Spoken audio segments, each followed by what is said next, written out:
જૂનાગઢમાં પીએસઆઈ દ્વારા યુવકને માર મારવાની ઘટના ઘટી, જ્યાં ઘાયલ હર્ષિલ જાદવ હાલ હોસ્પિટલની અંદર સારવાર હેઠળ છે। જૂનાગઢના એસપી હર્ષદ મહેતાએ તપાસના આદેશ આપ્યા છે। પીએસઆઈ મુકેશ મકવાણા સામે માર મારવાનો આરોપ છે। પીએસઆઈ મુકેશ મકવાણા સામે પોલીસ ફરિયાદની તજવીજ હાથ ધરાઈ છે। જૂનાગઢ પોલીસ દ્વારા આ ઇજાગ્રસ્ત યુવકનું પરિવારજનોનું નિવેદન લેવાયું હતું।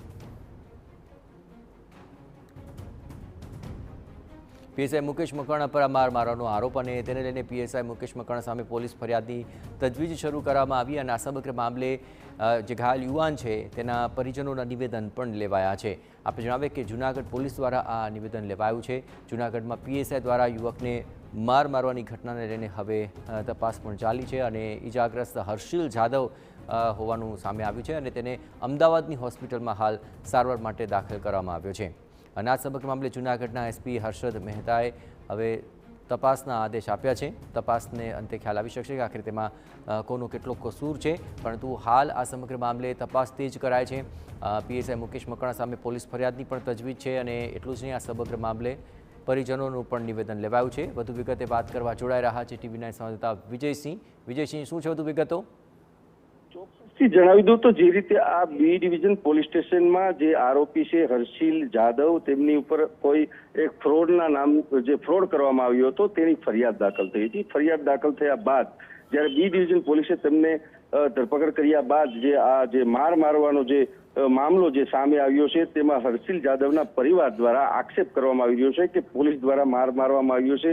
ત્યારબાદ તેમના રિમાન્ડ મંજૂર કરવા માટે પણ રજૂ કરવામાં આવ્યું હતું અને હાલ જ્યારે તે જીવન અને મરણ વચ્ચે ઝોલા ખાઈ રહ્યો છે, હાલ તે અમદાવાદ સિવિલ હોસ્પિટલમાં સારવાર લઈ રહ્યો છે। પરિવારને પણ જ્યારે પૂછવામાં આવતા પરિવારમાં પણ જણાવવામાં આવ્યું છે। બીજી તરફ બી ડિવિઝન પોલીસ અને જે જિલ્લા પોલીસ વડા હર્ષદ મહેતાએ તાત્કાલિક જે આદેશ કરવામાં આવ્યા કે આ સમગ્ર બાબતે પોલીસ દ્વારા ફરિયાદ લેવા પરિવારની ત્યાં પહોંચી અને તાત્કાલિક તેમનું નિવેદન લેવામાં આવે કે આ બાબતે જે આ હર્ષિલ જાદવને જે માર મારવામાં આવ્યો છે તે કયા કારણથી મારવામાં આવ્યો છે।